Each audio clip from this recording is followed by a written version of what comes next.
in our chat shortly. It's just preparing the live stream. Oh, and I'm running the slides, right? I pushed the button. Okay. Sorry, Right, Francine, I'm getting nervous now. Okay. Oh, wait. Okay. I have a little.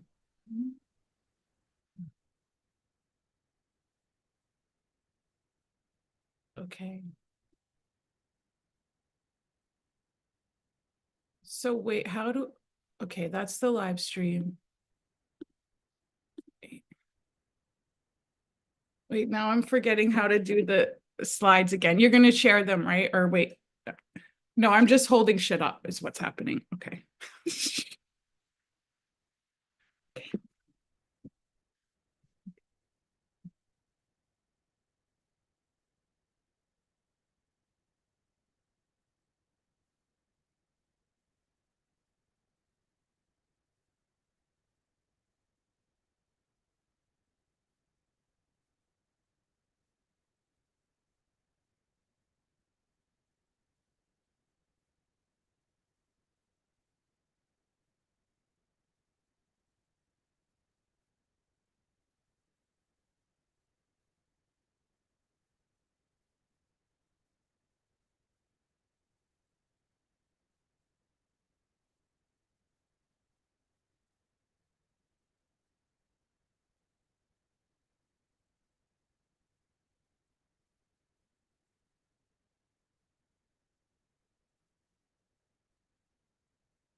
Hi, everybody. This is Katie Fricas. I'm reporting to you live from Brooklyn, New York City. I'm so happy to be here today to present my new book, Checked Out, with Drawn and Quarterly. Thank you, Drawn and Quarterly, for having me. Here is the book. She's bright yellow, looking cute. I got a bunch of cool blurbs on the back from a bunch of people I love. So I was really excited about that. The book was born on May 20th. So she's just a week old, full color, 356 pages. And I drew and wrote everything in it by hand. So thank you for joining me. I'm really excited to tell you a little bit about how I made the book and what all went into that. So this is my apartment. I am a Scorpio, so this is all that you're going to see of it, but it's a lot for me. But here I am. I've got a desk right here and a desk over there, and that's where I made Checked Out. Basically, a little bit about me. I'm a library worker. I'm not a librarian, but I've worked at an independent library in New York City for 15 years. Before that, I worked in retail and I did a bunch of odd jobs to support my career as a cartoonist. Prior to this book coming out, I did shorter essay comics, nonfiction and autobiographical. I did a number of art reviews for the website Hyperallergic around 2016, 17, and 18. I covered Ray Kawakubo's show at the Met, the Comme des Garçons fashion show, and I got to draw a bunch of really cool stuff. And Pedro Reyes's Democracy Now!, which was an installation piece done at the Brooklyn Navy Yard, and a bunch of other cool art shows. But I decided that being a critic really isn't for me. So I started to think in longer forms. I've been in New York City for 20 years. It's actually my 20th anniversary, kind of right now. I moved here with my girlfriend 20 years ago. I went to college in New Jersey. I didn't study art. I studied women's studies. That's what we were calling it then. I think it's called gender studies now, which is awesome. You know, philosophy, everything that was left out of mainstream philosophy. That's pretty much the topic. It made me totally gay, so I'm super thankful for that. And I also studied English literature. So I guess I'm mentioning that because I think I've heard that I have a really kind of scribbly, messy, like juvenilia type art style, which is something I actually covet. I learned to draw from kids' books, and I actually just keep drawing from them to this day. I thought for this presentation, especially since Checked Out is a book about books, that I would be sharing a lot of books that I used kind of in reference or as inspiration. So this is a book I got in, I don't know, quite a long time ago at the Scholastic Book Fair when I was just a little duckling. It's called Cartoon Fun, and I really feel like this is the one that started it all. I've had it ever since I was a little kid, and it has all the basics in here of just designing your characters, turning their heads, making them look cartoony, and I just turn to this resource again and again and again. Another book that I love and I still keep up with are these books by Ed Emberley. I want to give a shout out to Ed Emberley. He's still with us. Ed Emberley made all these really cool books about how to draw, and there were different themes like animals actually, yeah, this is the big green one. So everything in here is green and everything in here is purple, and he would do these really simple things where he would draw a piece and then give you a key under it to show you like what he added, and then he would just build from there, and it was all really simple and cool to understand.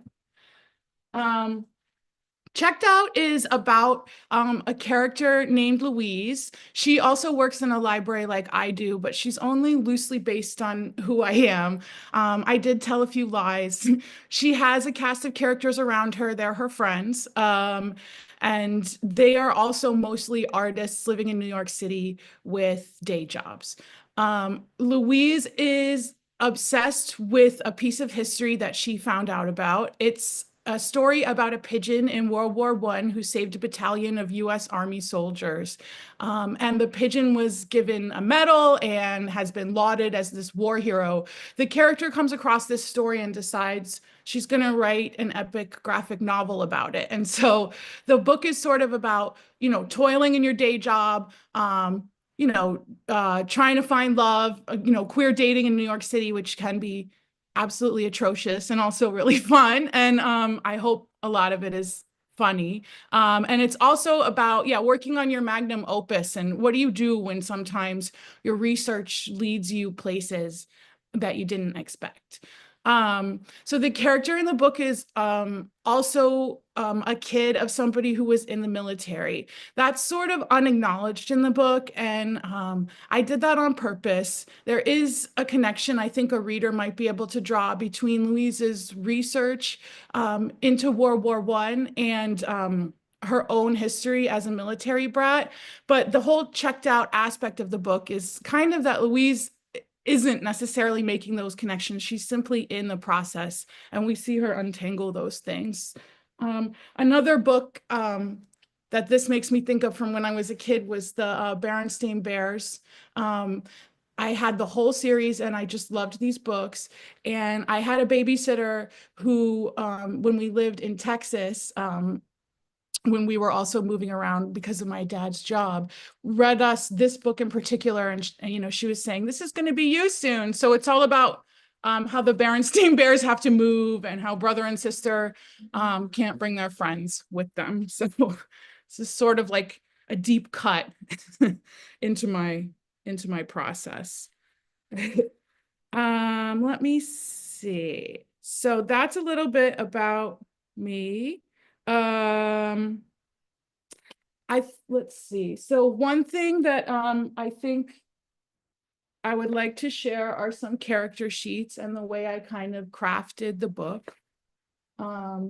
So normally I kind of cartoon by just diving in and feeling my way around in any medium that feels good. If I want to start drawing in pencil, I'll do that. If I want to start writing first, I'll do that. If I want to paint and get colors together, I'll do that. But for the book, I thought maybe I should be a little more formal. So I wanted to really build a world. So I created these character sheets. as you can see, they look sort of like the cover of that book, Cartoon Fun, that I just showed you, where the heads are all turned. And, you know, I think I understood this to be sort of like a practice in, you know, proper cartooning that I wanted to try. And it was really fun. I thought I would be able to kind of scroll through these faces easily in the book every time I needed a different expression. But of course, I just went ahead and redrew Louise a bazillion times and barely looked at this, but it's cute. And I did some of the other characters. Here is Louise's roommate, Cam. Cam is a painter, and she's also a dog walker and a dyke. And then Wanda. This is one of the love interests in the book. We see Wanda in the beginning, making a big old mess of Louise's heart. This is Joey. Joey is based on my best friend, Show Me. Show Me's got a band. They're a Selena punk cover band called Amor Prohibido. And so I made sure that this character in the book, based on Show Me, is in a band and leads up the band. So those are the characters. I also do a lot of mapping out and other boring things. Like I had to type up a outline, which was an absolute horror for me in order to organize the book, but I did it. Here it is. It looks like it's from 100 years ago, but it's really from about 5 or 6 years ago. And then this outline, you know, started into various iterations. I went through one of the outlines at one point and color coded the topics in it to see if any theme, like pigeons, queerness, libraries, was outweighing any other theme in a way I didn't want to. So I tried to kind of map things. And then this just goes on and on. So this is what it looks like in its like most administrative state. Then I made this thing. It's called the Checked Out Style Guide. This was like my Bible. This is when I upgraded from feeling really good about being organized and doing my style sheets. And I thought, okay, I'm going to put everything in this notebook. So one thing I did was I looked at existing comics that I really liked, and I just made, I don't know how much you can see this, but I just made little charts of the way that the comics were laid out. And this I did use throughout. It is really difficult for me to use panels and rulers and to measure. And so it was helpful to have a reference of panels that were clear. I did definitely want the book to be clear, even though it is a little bit wild. So as I mentioned, the main character has a pigeon obsession. So I also did character sheets for pigeons. Here's one in pencil that I did. And then this is funny because I was just doodling and I made this character sheet, and my partner said, oh, that's so cute, you should make that into a print. And I thought, oh, that's just the throwaway sheet, but I did. And so these will be available soon with a bunch of merch too. But it turns out that pigeons are having a moment right now. So I'm pleased. I'm pleased with that. Here's another character sheet. This actually got turned into one set of the end papers on the book. As a book fetishist, I definitely wanted us to have beautiful end papers. I'm really thankful to everyone who helped design the book at Drawn and Quarterly. I could have just never done this myself. I've never seen the book look more beautiful than it does printed now. So here's how the end papers ended up. And then in the back, we did different end papers, which I'm just so tickled pink over. It's like little pencil shavings and things like that. So it's cool because some stuff that I was just using for planning purposes ended up being really crucial to the book's design. So it was kind of fun to be allowed to play like that. Yeah. I guess I should mention I was working on Checked Out proper for Drawn and Quarterly for about 5 years. Prior to that, I had done Checked Out as a small series for the website Spiral Bound. It was edited by Edith Zimmerman at that time, who did a wonderful job. And we did 6 installments, I think, of Checked Out, where it was just kind of short gag comics about the same thing about library life. So I had this zine that I made in, this is actually from 2018.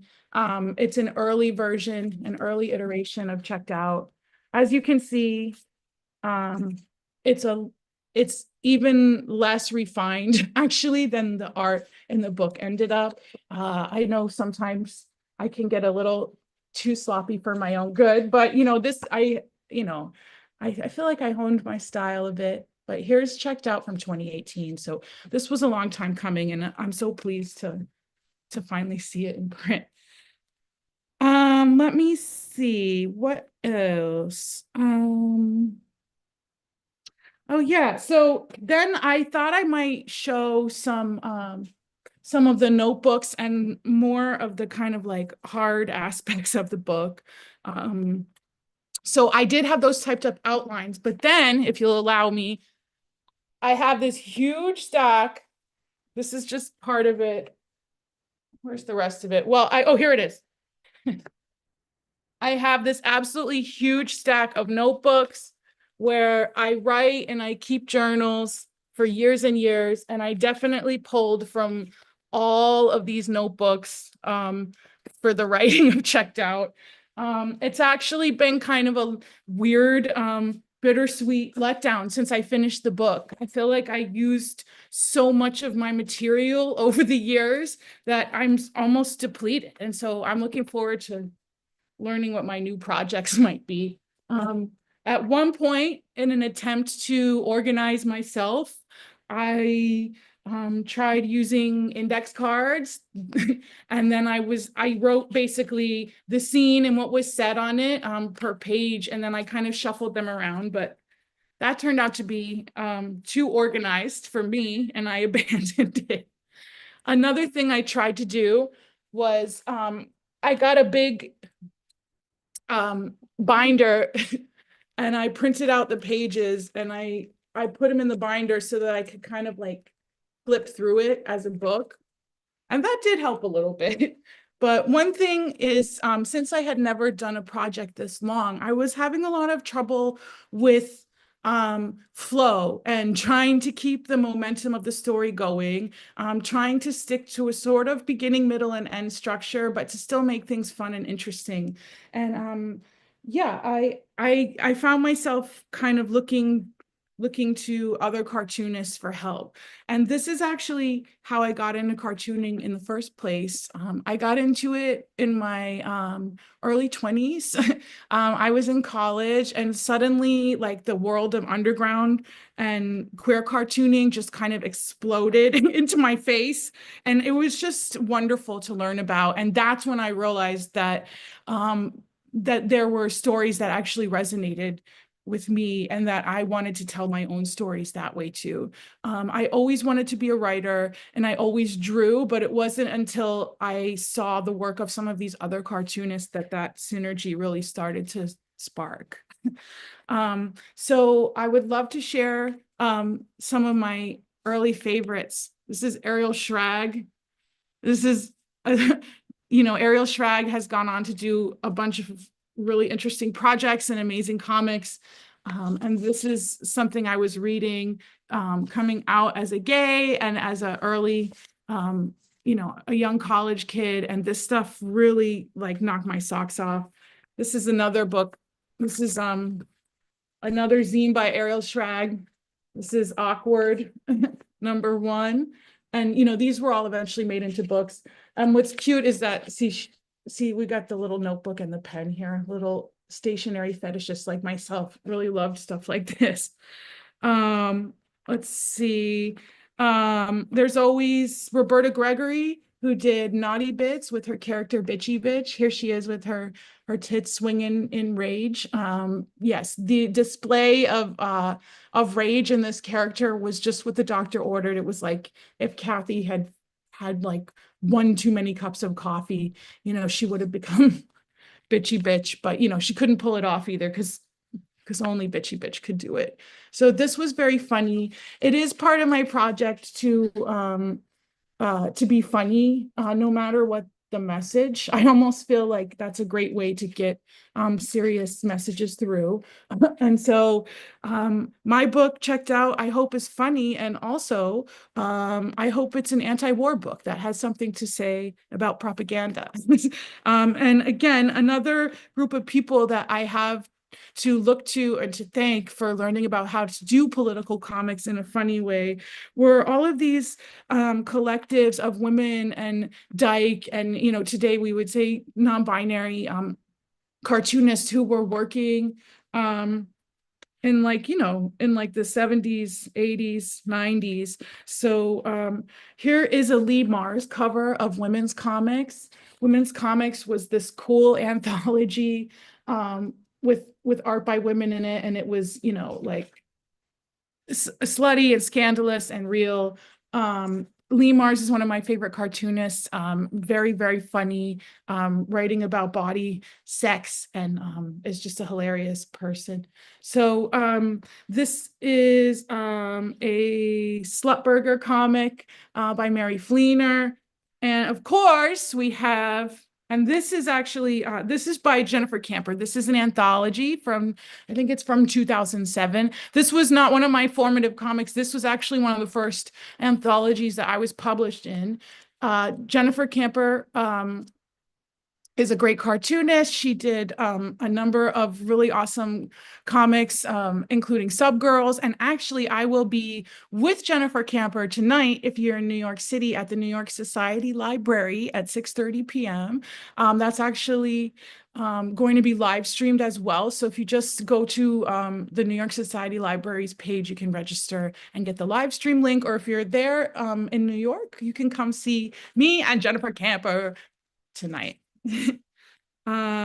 Just another shout out to my present day queer comics community in New York City. This is work by Carlo Quispe.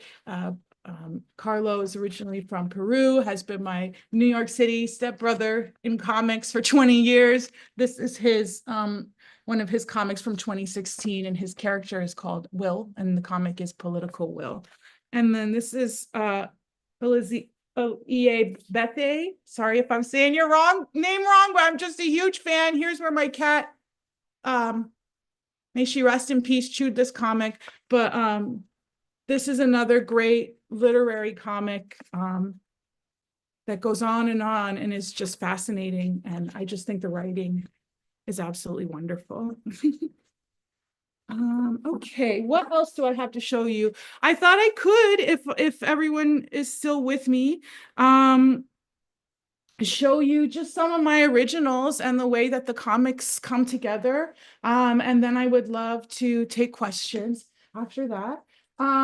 So I do my comics on watercolor paper. I start with pencil and I do my drawings. Often I'll draw a bunch of times on not fancy paper and then use my light box to put it on the fancy paper. If there are other artists watching, I want to advise you if you're to go to Five Below if you're in the US. Because they have battery powered light boxes. And this I swear by, and I just love it. It's tiny, it weighs nothing. And if you're doing your comics on the move, it's amazing. So yes, so we have some watercolor pages. This was a page where the character finds little trinkets in books, and that's scattered in the finished book as well. But this is before the trinkets get dropped in, which I drew the trinkets by hand as well, but then I dropped them in digitally. Here's an example. So a piece of the comic ran in the New Yorker last week, which was really cool. It was under the Daily Shouts online. And I was really excited because they ran like a really gay part of the comic. And so they ran this part of the comic where Louise goes on a bunch of dates on an app. So I just want to show you, this is what it looks like on paper. So here's one part of it. And then I have the speech bubbles and the dialogue on another part, which I scanned in and then we spliced over top. Here's another instance where that happened. If I can, I try to get all of the art down on the page at once, but if I can't, I splice it. So here's where Louise is going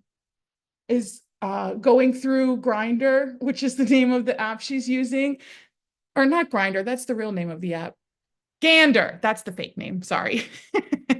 And then then these are the images of the people that are on the app that I spliced over it. Coney Island is my muse. That is a seaside amusement park deep in Brooklyn in New York City. I love the colors. It reminds me of going to an amusement park when I was a kid with my grandfather, who was a firefighter and would always get free tickets there, called Whalum. I love being there. I love the ocean meeting a theme park. It's very kitschy, and the Americana value of it is just really fun, I think. And tacky and campy, which is what I like. So here's a scene from the book that takes place at Coney Island. And it was really awesome to get to go out to Coney Island and draw stuff that I saw there. There are a few places that I went in real life that end up in the book, including Edith Wharton's Pet Cemetery. Edith Wharton wrote The Age of Innocence and is this, author in the canon. And this is sort of this funny thing that happens in the third part of the book. Let's see, what else can I show you? Here's a scene. This is the character Joey. It just goes to show you. And then this is the Remedy Diner. So this goes to show you that this is a patch on the page. I drew them separately and then decided to put them together. And then one thing I wanted to do for the book was include places in New York City that have been glossed over due to gentrification, or that I really love that are sort of still mom and pop shops that still exist. I did make up a few places as well. In particular, there's a bar at the beginning of the book and it's called the Egret. I made that up because I thought it was funny that it was an anagram for regret, but that's one of the only made up ones. The Remedy Diner lives on, is still on the Lower East Side, but there is here's Pearl Paint. This was on Canal Street. It closed a number of years ago. Every artist who's come through New York has been to Pearl Paint or worked at Pearl Paint and been tortured by working there. But oddly enough, we still miss it, or at least I do. And then this is just like, this is actually still around. This is a laundromat on First Avenue. I love laundromats. They're one of my favorite things to draw, in addition to supermarkets. But this is a laundromat that I think it's in the process of going under, if it hasn't yet. And then there's some graffiti on it as well. I thought I might be able to wrap up and then take questions, if that's okay, by talking a little bit about the cover. Here we go. Here she is again. This is the cover that we went with. And what's really cool about it is it has this kind of like open. So thank you so much, Strong and Quarterly, for doing that. The pigeons and the books on the cover are glossy and raised, which is just so nice. We got a cute little spine going on here. And I'm working on a bunch of merch that's gonna remind you of the book and look cute, that I will be releasing really soon on my Etsy page. So the cover came together. I'm really awful at graphic design. I feel like I'm okay at cartooning, but graphic design is not easy. So we tried a bunch of things for the cover. Here's one iteration. You might see this around on the internet. We put it in, or something like this, in as a placeholder while we were listing the book for pre-order. But it wasn't ready yet. So you might be seeing this around, but this did not obviously end up being the cover. But here's one of the iterations. And then this is another iteration where I added like the butt. So see, there's like there's some cheeks there. This is one that was like kind of simpler. I don't know. This one's kind of cute, and she looks a little possessed, sort of like commanding the pigeons, which I like. So this one might pop up somewhere again, but again, it didn't make the cover. Yeah, and then here's another pencil one. We've got the leg raised. And then I believe um, this was when we got close, and then this is when we got even closer, and then we added the yellow to the back. Oh, and one more thing before we take questions, if anyone has any, is I always like seeing people's tools of the trade. So I thought I would show you my the paints that I use. This is one of these Kuretake watercolor sets, and it's just so wonderful, and I just love it so much. So here's my watercolor set. Whoops. You'll see that this corresponds exactly to the colors in the book because I just used what was here to make it. So I love this set. And then my friend Belden gave me like the mother load. This is just half of them. Oh, this isn't even them. I used a bunch of Tombow two-sided markers, but I found that these sometimes picked up the black lines and smudged them. But I did use these, and I used the brush tip for the most part because it makes drawing faster. And then my friend Belden, also a cartoonist, Belden Sezin, gave me this huge supply of Copic markers, which is like a gold mine. So thank you, Belden. And I used those as well. And the black lines are all just felt tip pen flares. Yeah, so that is my presentation. I guess I should mention that I will be at TCAF in Toronto on June 6th to the 8th, and I'll be in Philly at Partners and Sons with Megan Turbot on June 28th, and also at the library conference ALA in Philly the weekend of June 28th as well. So I hope to see everyone there, and I hope that you enjoy my book, and go ahead and rate it on Goodreads, but only if you like it. Thank you. Okay. Okay, so it looks like we have a few questions in the chat. Let's see, bear with me. It says, what's your advice for people who are not artsy but drawn to illustrating comics? I mean, my advice is to start teaching yourself by copying other work. This could be taken totally literally, like taking a piece of tracing paper, opening to your favorite illustrations, and tracing over them, or looking at other pieces of work that you like and trying to duplicate them. There are so many different ways and styles that you can draw in that I think it's often astounding to trace something and feel the choices that someone else's hand made.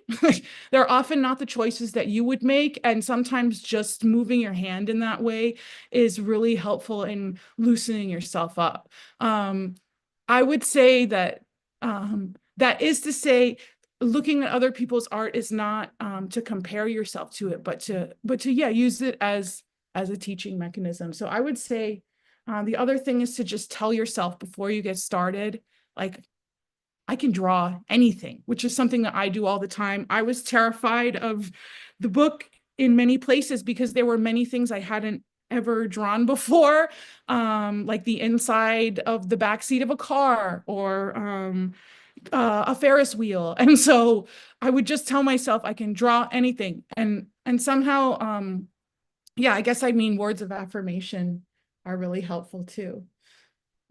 Okay. Oh, hi, Sophie. It says, what would you say was the most fun aspect of doing this project?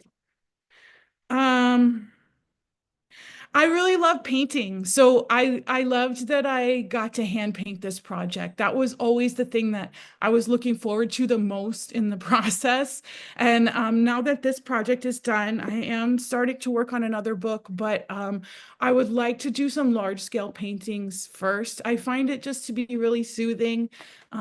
It's really fun. And I think that for somebody who has anxiety and depression, which is something that I deal with, there's something very soothing about creating colors and seeing colors appear before you. I just really liked the hand painting aspect of it. Um, let's see. Any favorite patrons I want to shout out? So the book does have a section where there's a small list of members of the library who come in, and they're regulars. um, so it's funny because all of the people who I included in the book who were real members of the library have since passed away. So I guess I just want to say that it was lovely that they still came to the library up to the very end, and I don't want to shout them out by name just because I don't feel like they have a chance to say they don't want to be in the book, but um, they did provide me with some great content, and I'm thankful for that. And yeah, and I know for a lot of them, the library was one of the few places that they still made a point of coming to, even when they weren't going out so much. So it is an honor to work at a library for that reason. Um, so did you make the pigeons in the background?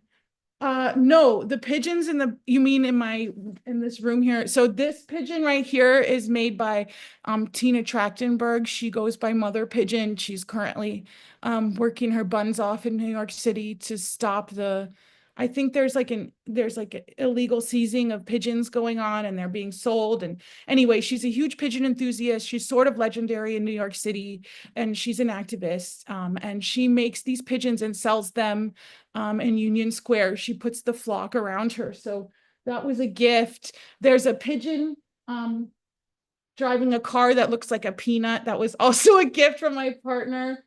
And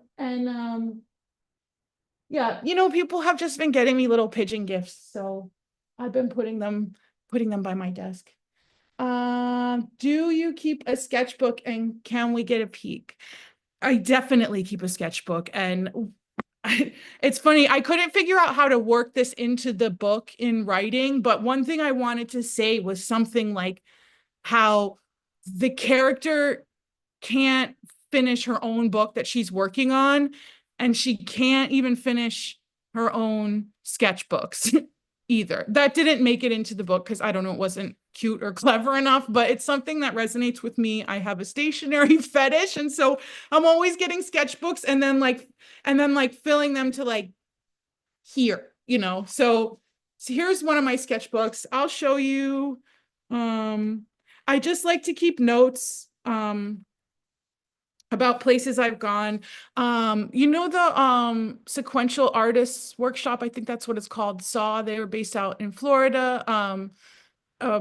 And they do workshops online every Friday night, and with a cartoonist leading a workshop teaching. And so I did a workshop in February taught by November Garcia, who's one of my favorite cartoonists, who's out in Hawaii.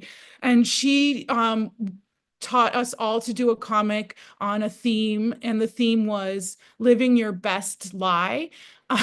Which I thought was so cool, where she was like, come up with something that you wouldn't do and then make a comic about doing it and, lie. So this is me rocketing majestically through the air on the ski jump, which is something I would never do. So that's in my sketchbook. I have some drawings. I'm trying to do a little tour diary as I go around and do events for Checked Out, just because this is such a singular experience for me. It's something I've not done before. So last week, my book launch was at Lofty Pigeon, and my parents came. So these are my parents waiting for me outside of Lofty Pigeon, which was so sweet for them to come down. This is an artist whose pen name is Bishak Som, and she is interviewing me at Lofty Pigeon. So that was last week. I got stuck in the airport recently going up to Montreal, so I had a lot of time to draw the airport. And then, yeah, that's the sketchbook.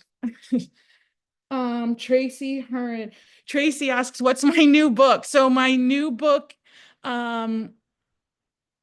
So my new book is about the ways that the military industrial complex touches our everyday lives as civilians. So it's interviews with children of people who were in the military, interspersed with essays about things like drones and GPS and things that were originally developed for military use that have actually trickled down into our everyday lives. Um, Oh, and somebody asked, am I going to the pigeon party at Dinosaur? So Dinosaur is a sculpture, if you haven't seen it yet, up on the High Line in New York City by artist Yvonne Argote. It's like, I'm not good with measuring. It's like a 30-foot pigeon. It's gorgeous. And on June 14th, they're doing a pigeon lookalike contest. And I actually think you'll probably be able to get pigeons from Tina Trachtenberg there. And it's this big pigeon event. And yeah, I hope I can attend. Um, okay, well, I guess that is it, unless anyone else has any other questions. Thank you, everyone. I really appreciate it.